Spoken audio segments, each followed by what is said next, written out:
Chubstep.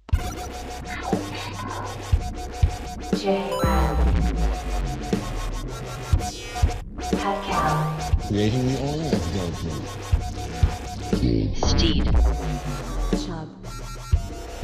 Step.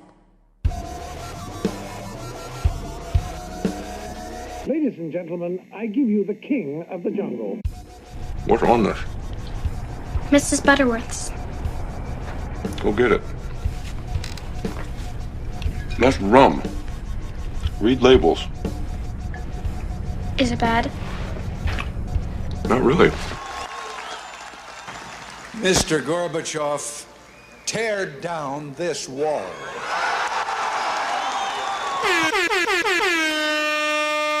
And the show started.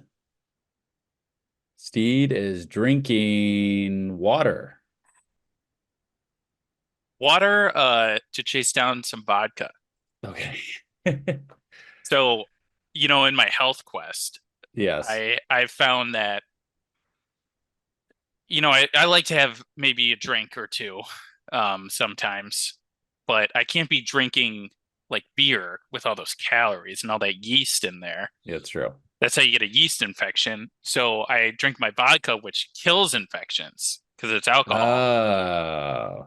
And I don't want the calories of like a chaser or a Cleanser. mixer. Yeah. So I just have a separate cup of water. Oh, watered down vodka. Yeah. Well, it's water, then vodka. I have 2 cups. And Okay. yeah. I And see. I don't even taste it anymore. I can't tell the difference. Very Russian of you, Steed. Yeah, I'm a man. I'm a man's man. Yeah. Yeah. Yeah, I do have friends that do that with a whiskey or something, but I don't know many people that do that with the vodka. I do it with a bourbon whiskey. Okay. I like the bourbon. I don't know why. I think it's because bourbon seems higher class. It does seem higher class. I would agree. Like if you're going to the Kentucky Derby, the top row skybox people drink bourbon. The ground trash in their mud and dirty sweaters, they drink whiskey. So bourbon basically can only be made in Kentucky, technically. Yeah, and for the longest time, I thought that bourbon could only be made in Europe. I thought it was like Canadian or something. Oh, yeah. So it's Champagne has that thing, right? Where it can only technically be champagne if it's made in the Champagne region of France, right? Yeah, very elitist. Yeah. That's why I don't drink sparkling wine ever. Because it's not official, yeah. Exactly. I read the bottles. The sommelier brings it over to my table, and I say, "May I inspect, please?" And he'll hand it to me gracefully. And then I read the label, and I will dump it on the ground in front of him. Yes. If it does not say Champagne Région Aravé. Very classy of you. Very classy. I just cursed. If anybody speaks French, I just said a bad word in French. Wow. Yeah. I won't even blur it out because people need to understand. They need to be educated. Yep. Steed, I think a classy thing to do, sometimes if you ever get a bottle of wine for a table, they'll have you take a little sip. Oh, Here's yeah. the next classy move you do. Take a sip and spit it back out into the glass. Oh. It just seems classy. And then demand another? No. They just do it as a taste test. And you say, yeah, this is fine. Well, so instead of just sipping it and drinking it, it's like, oh yeah, this is good. We'll take this bottle, take the sip, and just spit it back to the cup and say, yeah, it's good. Back in.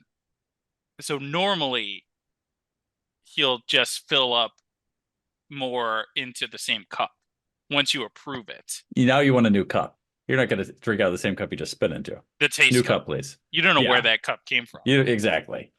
Yeah. That's a cool guy move. You don't know how long it's been sitting on the table. They might have had dust get in it. That's a show cup. That's a show cup. Yeah. Yeah. So then you're going to want a real cup from a fresh one. You could demand a finer cup. Yes, give me a nicer cup for this. Your finest cup. This wine deserves a finer cup. Yes, and that's why you spit it back. Yeah, the cup wasn't nice enough. I actually really like being the wine guy. Oh, yeah. If you're with a group and you order a bottle of wine, I like to be the guy that orders the bottle, and then the guy brings it, and everyone's like, "Oh shit, what's going on here? Like they don't know how to approve the Yeah. wine or not. Yeah. I know how to approve the wine. You know, I do some swirl, I do a little smell, all nonchalant, like I've been Yes. here. And I Yeah. you know, that's the key thing. You got to be confident when you're doing the wine thing. Yeah. And no matter what, you just accept it. Well, and that's why I'm saying if you spit it back, that seems like even more of a confidence move, right? Nobody would do that if they were like an amateur wine drinker. Ah, the sommelier might know. What are they going to do? They're not going to rat you out. If they rat you out, that's bad customer service. Yeah, you go, there goes your tip. Yeah. There goes your tip, pal. Yeah, Steve, you're right about the confidence thing because my brother is the one that always does that when I'm out to dinner with him. He always tries it, but he knows nothing about wine. Like he doesn't know anything more than I do. Oh, I don't know anything about wine. I just know a very simple procedure to do when a guy brings you a bottle and a glass, and you just do that, and you go, "This will do," or sometimes a nod suffices. And then, bam! Everyone at the table. Sometimes they clap. They go, "Oh, ooh, what a show! What a show!" Yes. Well deserved show. Steed, you were talking about drinks, your vodka drinks. I actually have a drink right here. There we go. You drinking milk? It's an eggnog white Russian. You and your eggnog. So I was actually gonna do a little segment here on eggnog. What are other purposes you could do with eggnog? There's no other purpose. Here's my problem. Can I tell you? Here's a real issue I'm running into. And you have too much eggnog. Sleeping it. I have a lot of eggnog. And I know you. I don't just want to. You're the guy that gets eggnog. That's me. I get it the second I can see it. Here's the 2 times a year you can get it: Christmas time and for some reason around Easter. It makes no sense. They'll do a short run of Easter nog. Dean's usually does it. So anyway, for those just going to the store, I prefer a Southern Comfort eggnog. It doesn't have to have it doesn't usually have alcohol in it, the one you buy. But I decided, what are some other things you can do with eggnog? So I tried some things. One thing, Steve, I've been doing is like a tea. You get tea, and instead of like adding a honey or milk, I just add eggnog to it. Add eggnog. So I've been doing that. Now I have this eggnog white Russian, which is vodka, Kahlua, eggnog, and then I grated some nutmeg over the top. How is it? Delicious. You think that's better? I like that's better than vodka chased with water? It would be a close tie. Tell you what, I'll go fill a glass up with vodka. You fill a glass up with that, and we'll see who can drink theirs faster. No, I don't want to down this. I did actually have. I'm sure I've talked about this on the show before. In college, there was a college party where eggnog was basically the drink of, like, everybody was drinking eggnog with alcohol. And I had like 4 or 5 glasses with like Southern Comfort in it.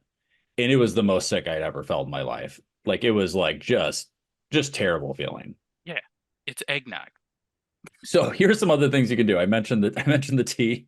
I mentioned the alcohol. Coffee instead of creamer. I can see that.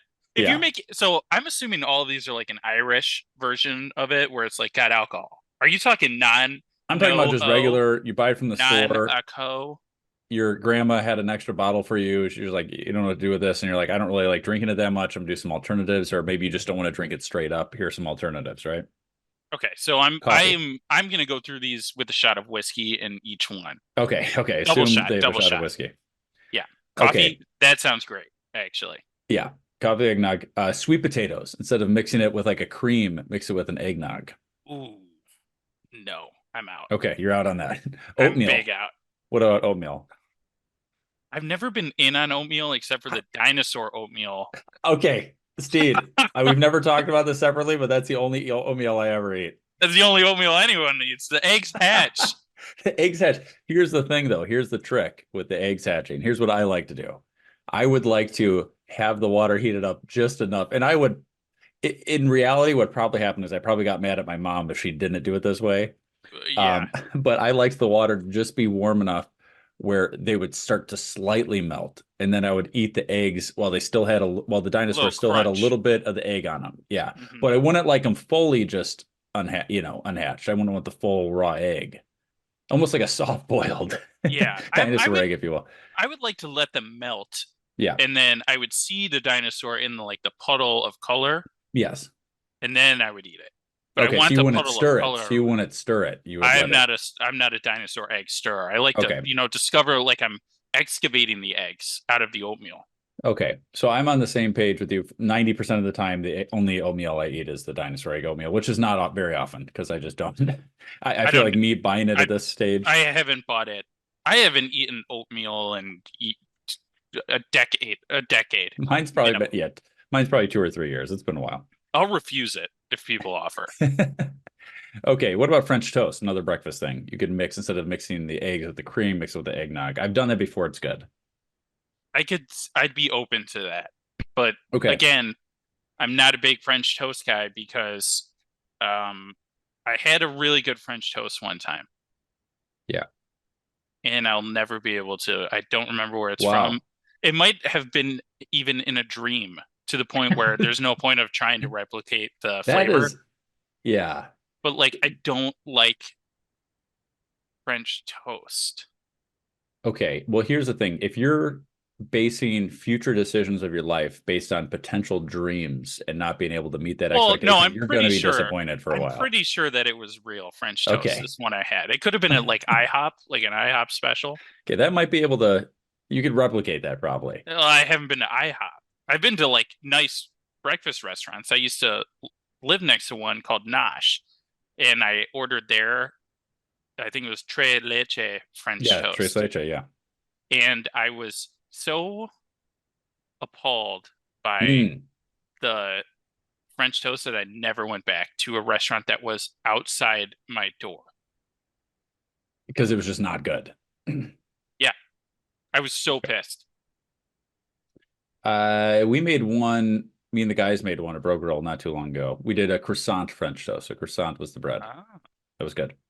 I could see that. Here's our 2 more little controversial that I thought of. One is cereal. So instead of controversial. Instead of the milk, it would be a very thick spoonful, but you could technically substitute milk or eggnog for milk in cereal. That is probably worse than the sweet potatoes. I was thinking like a cinnamon toast crunch, because eggnog already kind of has a cinnamon flavor to it. If you did like half eggnog, no, I'm done. I'm out. Yeah. Okay. Last one here. Baby bottle. You want a holiday baby? Fuck those kids. Switch out the milk, eggnog. Babies have a little more Christmas cheer. If they're sitting there drinking like breast milk or like formula, they want a little. You got to jazz it up from time to time. That's what I'm saying. This goes back to the au pair that I wanted to get for a child's first birthday. Yes. The wet nurse. Yep. But instead of that, you could just use eggnog. Maybe they'll poop weird for a day, but they're probably not going to die. Like if your kid dies from eating eggnog, probably get a new kid at that point. That's a Grinch kid. That's a Grinch kid. He's not good for society. Yeah, he might be the Antichrist. Yeah. I agree. You can come on, substitute some eggnog, bring some holiday cheer. So he'll be happy. There's my options for those that are in a similar boat as me, where they don't know what to do with this large Costco quantity of eggnog they've bought, and they want to find alternatives. Pretty much, I'll only recommend coffee. I'm only standing by that one. Okay. All right. That's fair. What's something you want to get to here, Steve?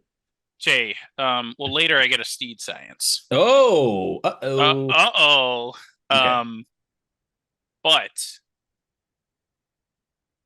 I was proposed to be Santa Claus. Okay. From who? My sister. Okay. Your sister who has... Lydia Gaga. She has a baby. She has 2 babies. She has a baby. Two babies. And one baby, her name's Lola. She's very advanced. She can speak. Okay. And such. And she said, anybody want to dress up as Santa to make Lola's Christmas dreams come true? And I'm like, hell yeah. Okay, so you weren't specifically asked. You were asked in a group text. I said yeah. And then my other sister said she was going to buy the costume because she wants to see me as Santa. She said pale. That's what they call me. They belittle me in these group chats. They call me pale. Pale. And it doesn't have to do with your skin tone. This is just instead of Paul, like basically removing. They call me pale. P-A-I-L, like bucket. Okay. It's horse shit. Yeah. It's demeaning. I agree. Anyways, I have an opportunity. I can either, get some good photos, make this kid happy. Sure. Or I could ruin Christmas for maybe the next 10 years. Wow. As in, explain how would you do it? How do you do it? I bring coal. Oh man. I bring a sack full of coal. I sneak into their house at night after they lay out the presents. So they sneak out, lay out the presents. I sneak in, switch them all out with coal. Okay, I did the coal thing to my little cousins 4 or 5 years ago. I've talked about this on the show. Yeah. And they opened up and started crying. Well, they didn't appreciate the market value of coal. Now, some of the parents were laughing. Some of the parents were not laughing. Oh, man. When they're a little older, they're for sure getting a thing of coal. Oh, yeah. It's so funny. Or beans. I actually will be giving her a can of beans this year. Just nice, like a baked bean or just like a pint. Like, what are you thinking? So Garbanzo? Bush's baked beans with bacon, because then you can at least use them. Nobody's using fucking garbanzo. You could give her, if you want to be a little more cultural, you could give her the British baked beans. The British have a little more. It's more of a ketchup-y based baked bean instead of a barbecue based baked bean. No, just what they use in their breakfast. Yeah, Heinz makes it. England sucks. Bangers and mash and fish and chips. Only British foods that should be made. I like an English breakfast. What is that? Bangers and mash? It's runny, like an egg. Runny ass. Everything's running all over. It's just liquid. Egg. So it's usually egg, some sort of sausage, bacon, a tomato, a half of a tomato that's usually fried. Yeah, of course. Mushroom. We're just gonna eat that whole. And then the baked beans and toast. I might be missing one or two things. Might be off by one or two, but like that's basic. That's essentially what it is.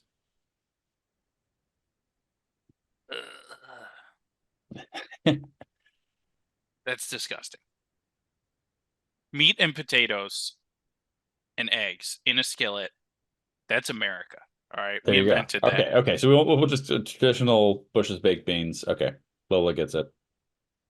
Anyways, I want to do some crazy Santa stuff. Maybe so I've never done a backflip before. But I think it would be pretty cool if Santa walks in the door. Like maybe some AC/DC's playing or something. Yes. And then I do a sick backflip.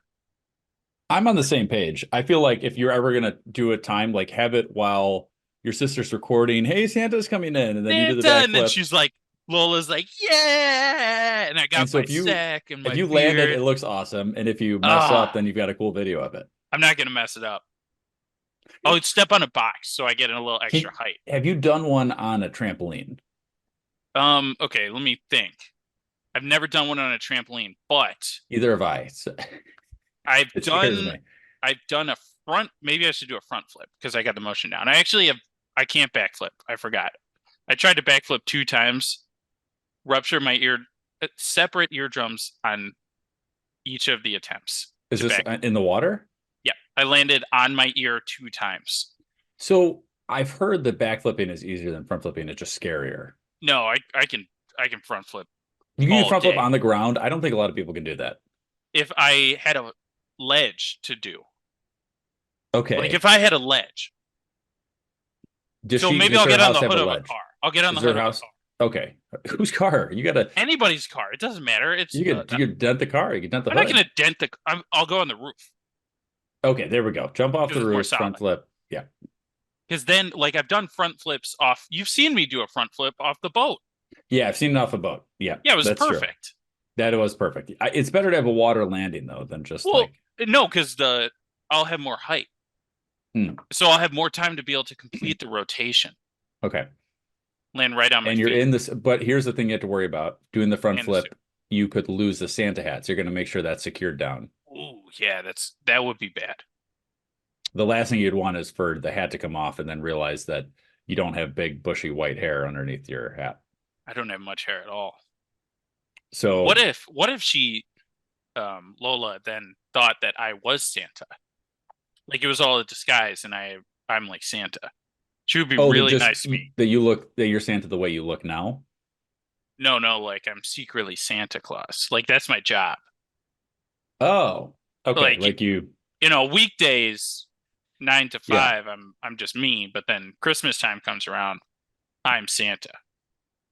And then she'd go to school and be telling all her friends, like, yeah, I know Santa. Her uncle Santa. My uncle. Yeah. I like the concept. I think it might be a little advanced for her. I think maybe a year or two away still from understanding the concept of that. I feel like. So you're saying practice the front flip and then don't do it this year? I think if you're gonna do a front flip, just have a strap for your hat. I think that's the main thing. That's where I'm going with this whole thing. I'm going to just have like a little strap for your hat so it doesn't fly off your head. And be prepared to have somebody with a backup costume in case you get hurt doing your front flip. Well, the costume's not going to get ruined. Yeah, but you don't want to have to change in front of her. If you're paralyzed, if you're paralyzed on the front lawn because you used a front line, you just did a front flip and landed on your head. You don't want to have somebody rip off the costume and try it on like while she's standing there crying. Like you need to have somebody back up and say that wasn't actually Santa, that was some jokester. This is Santa behind. You don't. Oh, okay, a full backup Santa. Yeah, a full backup Santa. That's what I'm saying. Oh, okay, all right. Somebody that wouldn't, like an understudy in a play. Okay, they can jump in. Yeah, okay. Worst case scenario, I land on my back and I'm like stunned, but I'm not landing on my head. I can clear my head. Okay. Okay, then we're okay. Right, I'm doing it. Okay, I think you should do it. Yes, the answer is yes. Do it. Okay, perfect. Okay, front flip. I'll keep it on the Christmas theme here. We might have talked about some of these in the past, but I wanted to go over some interesting Christmas celebrations throughout the world. Oh. So there's one called Caga Tio. Oh, Caga Tio. Okay, so Caga Tio is this is from Spain and Catalonia. All right, burn down Spain. It's a hollowed log with a smile on the face that is fed. And then it's basically taken care of by the children by being fed, and then it poops out small gifts and candies. A little disturbing. It literally is just like a log with a face on it. I now hate Spain. Okay. Is Barcelona in Spain? Yes. That's all they had going for them. They're done. I'm out. I'm Team Portugal now. So you would not like us to start celebrating this? I would take that piece of lumber, that log, and I'd put it on the fire. Well, you're gonna love that for one of our future ones coming up here, Steed. Oh God. Why are they beating it? The children are beating it with a stick. Yeah, I don't understand that. So that's a weird one. It seems like the beating part is interesting. A lot of kids have these beating the log with the stick. Why do they beat it? So it poops out the gifts. You had to hurry up, poop out. These kids feeding it. Look at this kid loves it. That one is ridiculous. It looks like a little dog. This one is just like full log. I mean, this is probably 3 feet long. It does look like a dog. So it had a big red hat on and a stupid smiley face, and then it's got a bunch of carrots and cabbage and like sausage below it. Some kid is clearly trying to feed this log. And yeah, apparently later it'll poop out. And here's a bunch of kids that look like they're just beating up on a. Yeah, they're hitting it with sticks. I'm not even going to look for the explanation. I'm just going to leave that up to people's imagination for why they do that. Yeah. Next one, I'm pretty sure you're familiar with, Steve, because there's a movie about it, but it's called Krampenschnacht. The Krampenschnacht. Oh, or Krampus. I know about Krampus because of The Office. Exactly. So Krampus punishes misbehaving children. Krampus night, which usually December 5th, or also known as Krampenschnacht. People dress up as Krampus and participate in parades and festivities. That was yesterday as we're recording this, a couple days before. Okay, new plan. It'll be like a week before as people. New plan. Instead of front flipping as Santa, I dress up as this horrid monster. I mean, Krampus is scary as hell. I mean, Krampus is scary. This is very opposite of I would say a Hallmark Christmas movie. If you look at the actual pictures here, I mean, Krampus is just a long tongue. It's He's got essentially horns. He the looks like devil with fur. a devil with fur that looks like he eats kids. Oh, I would like to see a good. Kids.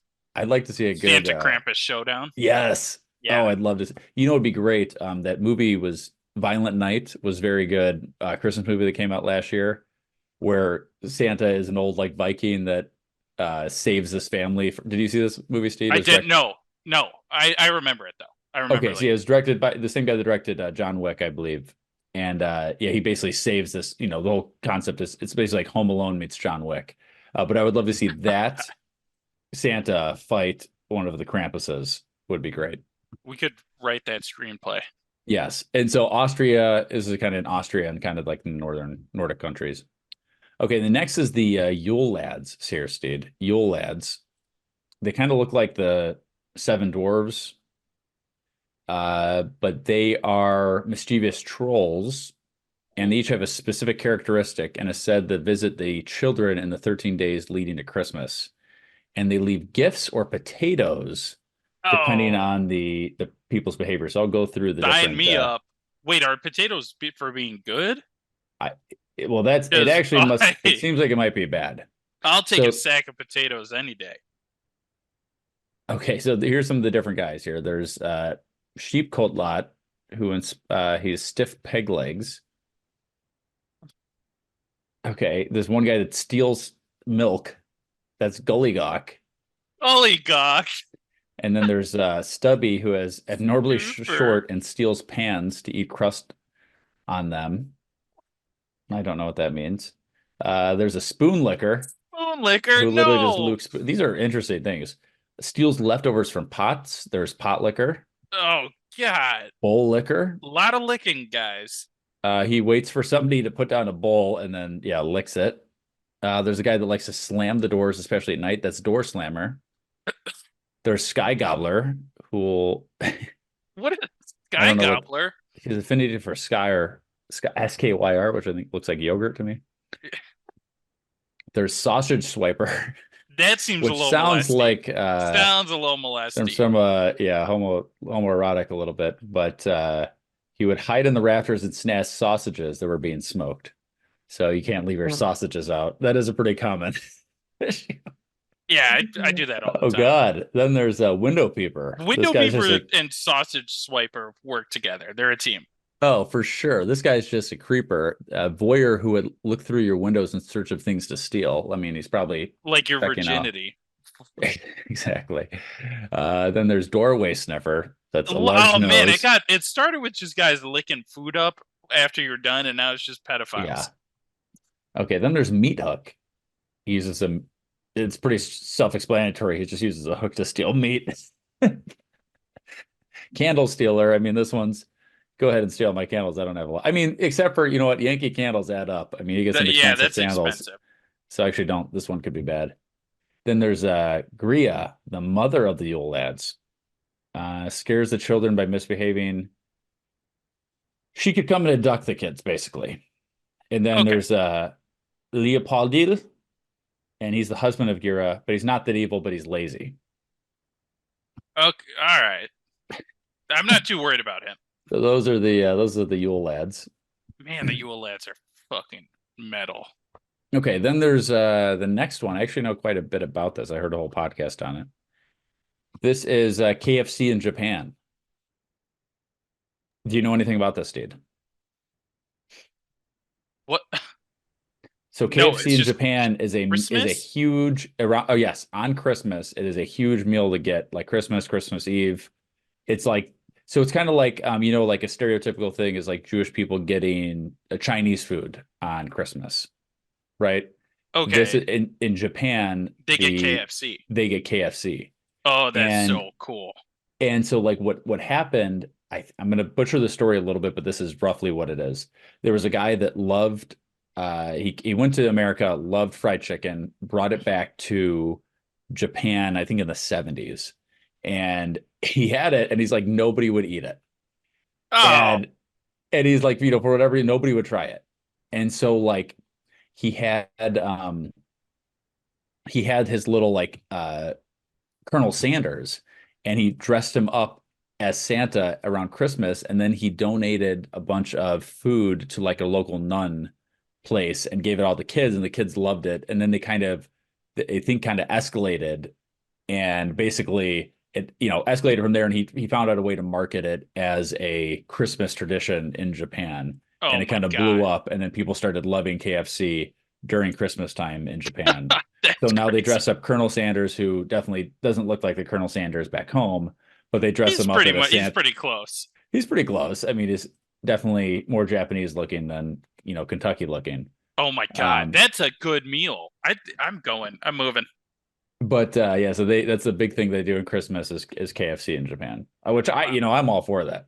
I am 100% Japanese Christmas dinner, just KFC. Here he is. Yeah, so Colonel Sanders, they almost view him as like Santa Claus there. I do like how the Japanese statues of Colonel Sanders, he's a Japanese man.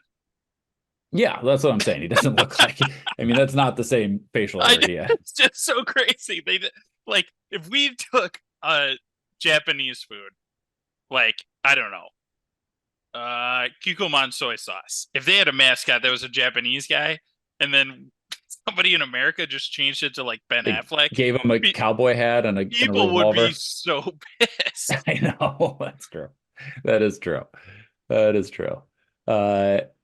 interesting. Yeah, you look at the logo and stuff, it still looks the same. It's just like the pictures of them outside are different. Okay. The next one up, Steed, you talked about burning that log. Yeah. This is perfect because in Sweden, there is the Gavle. The Gavlegoat. So basically, Gavlegoat is a tradition of building. It's a large straw goat for Christmas. It looks more like some type of terrier. It does. To be fair, this is their attempt at a goat. It's huge. It's massive. This is like the size of a 3-story house. Yeah. And the thing is that people build it, and then there's always this ongoing battle between people trying to keep it preserved and people trying to burn it down. Oh my God. And this happens like every year. Oh, what the hell? Other countries are cool. So they do these things, yeah, like so that you can see the picture of the one just burned down here, just fully. I mean, it just those lights on down. fire. Do they ever survive? Oh, this one says giant goat survives. 2014. So they do survive sometimes, but people are constantly trying. They have armed guards. So they have like a fence around it, but it's kind of a half-assed fence. Like if they absolutely wanted to stop people, they could, but I think that's kind of the fun of it. It looks like. I mean, at this point, you could send a drone in. Yeah. You're right. Drone bombing. We got to get to the next. Okay, here we go. The first goat. Okay, here's a timeline. Okay, 64% don't make it through the year. Okay, I thought that number would be a lot higher. Okay, actually. so yeah, it's still, he's got a chance. 6 hours after 6 hours after construction. One of the goats. Oh my God. Crazy.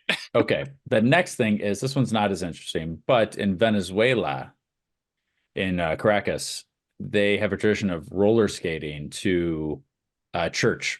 Okay. Well, are they burning the church down when they get there? Nope. Venezuela's off my travel plans. They do. They said they block off the roads, as I see cars driving by on this picture. Yeah, that's not very well blocked. But they block off the roads so people can roller skate to church. In Venezuela? Venezuela, I think they're about to like invade another country right now. So we got to cancel them. Okay, we can do that. Here's the last one. This one's interesting. Ooh. And I don't know why this started. It's called Noche de Rebaños, or the Night of Radishes. Yeah. So they carve. What else are you going to use your radish for? I mean, radishes aren't that great. Let's be honest. They suck. And people make these crazy carvings out of radishes around Christmas. That's pretty so if you just describes these pictures, this is kind of like a dragony lizard thing looking.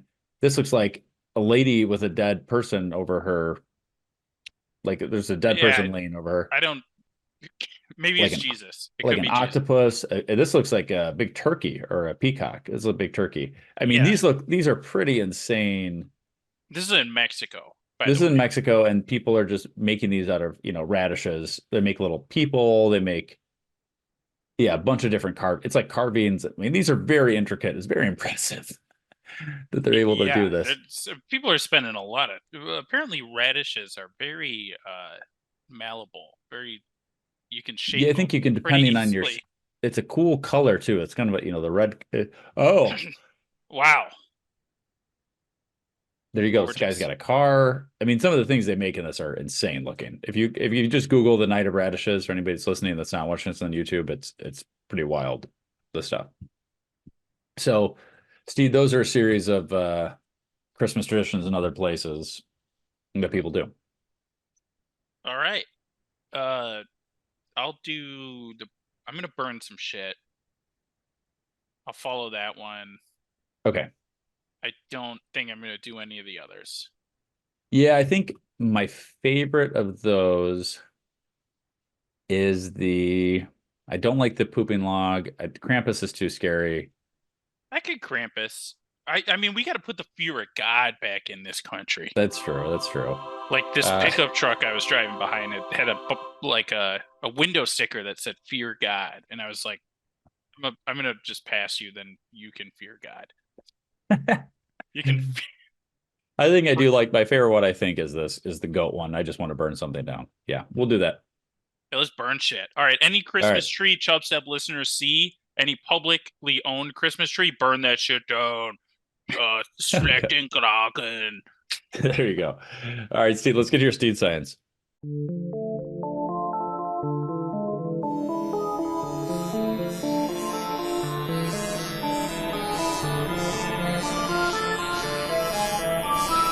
Everything in this world is made up of matter. And those matters behave with each other in certain ways.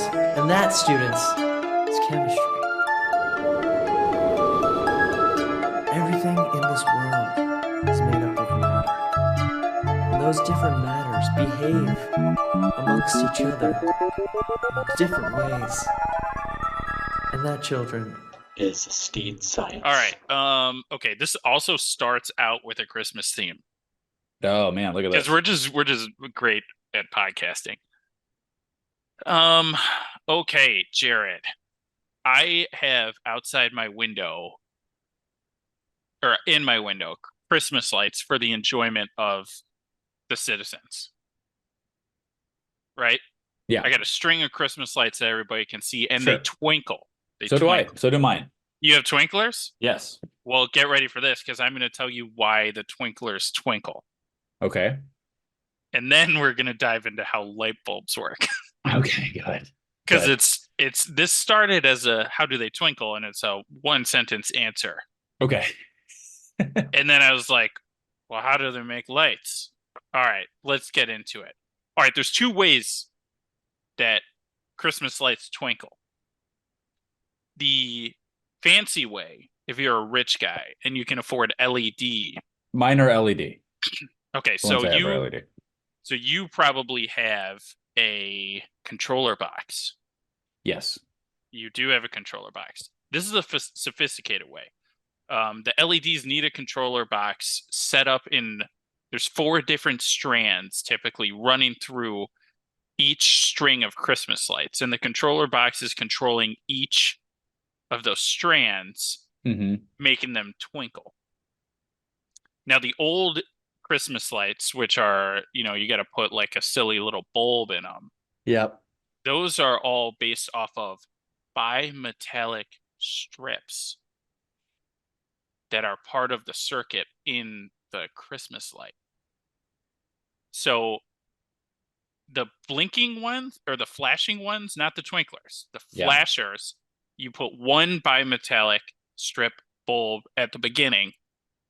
That bimetallic strip, when it gets hot, it bends. And then it breaks the circuit. Okay. So electricity goes, it breaks the circuit. Yep. And then it cools off really fast. And then it redoes the circuit. And then it touches again and it lights the light again and breaks. And so it's just on, off, on, off, on, off, on, off, on, off. Wow. Now the that's the flashers. Yeah. The twinklers have those ones about every 5 lights. Okay, so it's not just at the very beginning. No, so it's about every 5 lights. So then the circuit is getting interrupted but kind of staying.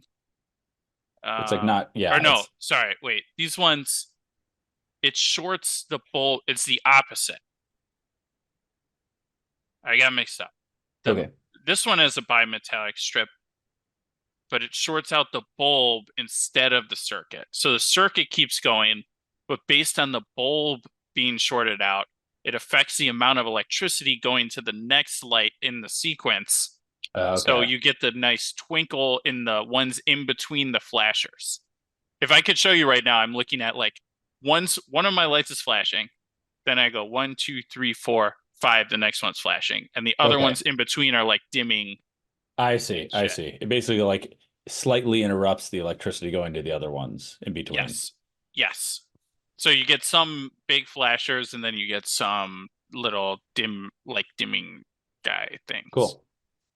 Makes a very nice effect.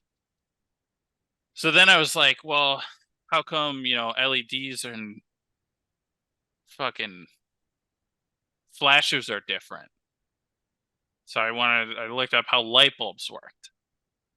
So let's go over how the classic filamenty light bulb works first. This is your OG light bulb. Okay. Edison, and actually, at the same time Edison was making his, some British dickhead, Sir Joseph Swan, was also making the same exact thing in England. The difference is you've heard of Thomas Edison. Yeah. Sir Joseph Swan's light bulb sucked. Okay. Yeah. It just sucked big time, and Edison's was the best. Even though, like, England, don't listen to their light bulb claims. Okay. All right, so you got your light bulb. You plug it in. It's got the glass on top, and then the thing in the middle. Yep. The thing in the middle is called a filament, normally made of tungsten. Okay. And then around it, inside the glass, it's vacuum sealed, and it's filled with gases so that the filament doesn't oxidize and disintegrate. Okay. Stay with me here. That filament had oxygen. Oxygen molecules would attach to it, and then it would light on fire. And that would be bad because the light bulbs heat to about 4,000 degrees. What? Yeah, thank you. What? That's a lot of degrees.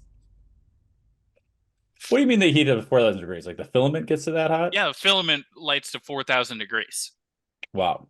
Yeah, because it's got to emit visible light. Got it. But you don't feel that 4,000 degrees because it's so thin, it's so tiny. It's not like it radiates past that.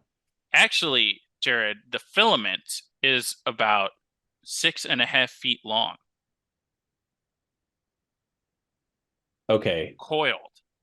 They coil it. Yeah. Isn't that crazy? So you're saying in one like a normal light bulb, it's like 6.5 feet of wire in there? Yeah, in the filament, which is like an inch. Oh, well, I'm confused. Oh, you're saying because it just goes back and forth? They twist it up. To me, it is twisted. All right, sorry, I forgot that it is twisted. I'm thinking of it just a straight line. If you zoom in, if you go up really close to it, it is curled up. Yeah. Trust me, it's 6.5 feet long. Okay, I did some research. Tungsten, argon gases in the tube. Yeah, it's argon, sometimes xenon, sometimes halogen, sometimes krypton. Okay. Whatever. All right. So how the light bulbs make light? Electricity goes from in one side, and then it heats the wires of the filament because the electrons that are in the electricity, right? These are free electrons, not the other type. These electrons are persecuted electron, bound. That's the word. Okay. These free electrons are shooting through the wire, and when they're shooting through the wire, they're bumping into the atoms of the filament. This is how electricity works too. Okay. Kind of. So those electrons are just smashing into shit, and then the energy of that impact vibrates the atoms in the filament, and that makes friction and shit, and that's energy, and it heats up the atoms in the filament. Now, once it gets heated, it moves the electrons of the filament up further away from the atom they're rotating. Okay. I know some of these words. Okay. Yep. So stay with me here. Stay with Okay, me. okay. Stay with you. Everybody stay with. So focus. The electricity electrons smash into stuff. Okay, yep. Then the stuff Smash that it or pass? smashes into goes, oh, and it gets high. Hey! It gets further away from the center, but it doesn't want to be further away from the center. So it's going to drop back to the center, and it's got too much energy to drop back to the center. So it's got to release some of that energy, and that energy is released as a photon. And the photon is what makes the light. Photon. And that's light. And that's electricity. That's a light bulb. That's how the light bulbs work. Okay. Okay. There's one thing about infrared. Okay. Most of it's infrared. That's why you got to get them hot enough. You got to get the tungsten hot enough, about 4,000 degrees, to emit visible light. Okay. Because if it's at a higher energy level, then the electrons are further away from the atom, higher energy, higher heat, and they have to fall back a further distance, so they release more energy. More photons. Ugh. Wow. God, that was so informative. I don't even know if I want to go over LEDs. LEDs are the same but fancier. LEDs do the same thing, except they use semiconductor materials. So they don't need the vacuum. They don't need the filament. You just heat up the semiconductor material, and you have it. The semiconductor is in a certain orientation molecularly that lets the electrons move the way they need to move, and then the photons shoot out of holes sometimes, or other stuff. But the same concept. I don't fucking know. OLED. Don't even get me started on OLEDs. Organic. Okay, we won't LED. get into that. We won't get into that. I'm deleting the document that I was. You guys learned enough. I learned. Yeah, that's how light bulbs work. You know what? The fun fact of that for me is I had no idea that they had that.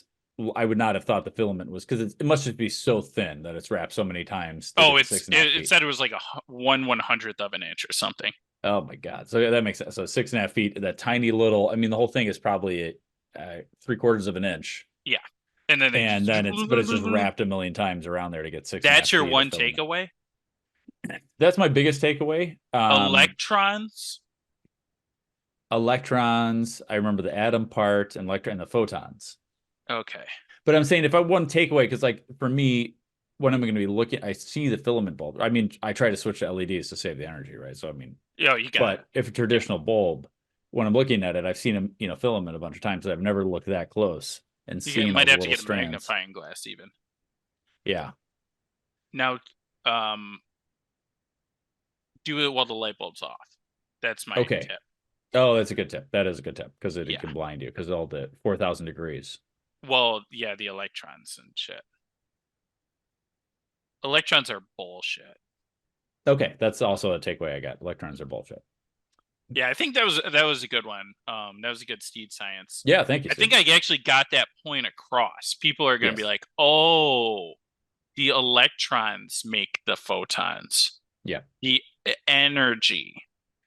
Not the magnet one still haunts me. I think about it probably 2 times a week, how magnets work. I actually was thinking about it. I was driving my car the other night, and I was like, fucking son of a bitch, magnets.